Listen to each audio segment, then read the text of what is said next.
Сәлем достар, сіздермен Камал каналыма қош келдіңіздер. Бүгін сіздермен біздің үйде ең көп сұралатын тағамның түрі маш сорпаны дайындайтын боламыз. Маш сорпаны дайындау үшін бізге ет қажет. Менде қой еті, қойдың сүйектерінен де қостым. Одан соң пиязды майдаламай тураласаңыздар да болады.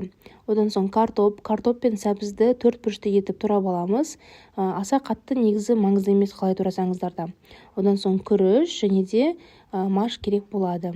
Барлығын қанша грамм екенін осы видеоның астында жазып қалдырдым. Ең алдымен қазанымызға майды құямыз, қыздырамыз және етті қуырып бастаймыз. Мен сүйектерді қостым, себебі үйде көпшілік адам болғандықтан және де көбісі ер кісілер болғандықтан барлығына жететіндей, тойымды болатындай етіп жасаймын. Ал сіздер тек жұмсақ еттен жасай берсеңіздер болады. Етті жақсылап қуырып алғаннан кейін үстінен пиязды салып, пиязды да 7-8 минут бойы қуырамыз.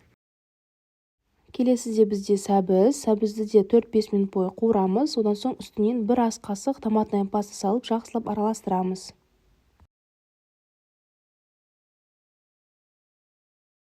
Дәміне қарай азырақ тұз және де қара бұрыш қостым.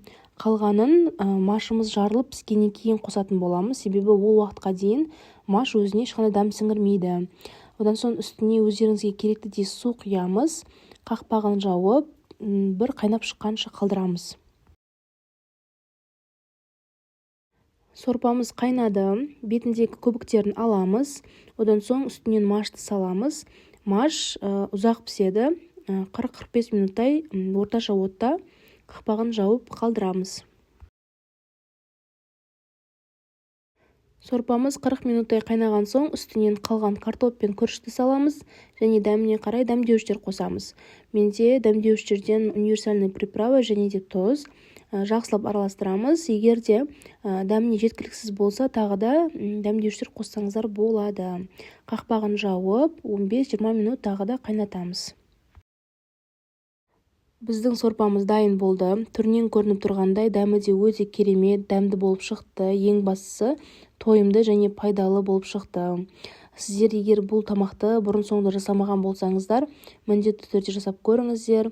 Егер де сіздерге осы рецепт ұнаған болса, лайк басуды, комментарий жазуды ұмытпаңыздар. Және де менің каналыма тіркеліңіздер. Сіздермен болған Камал, сіздерге ас болсын.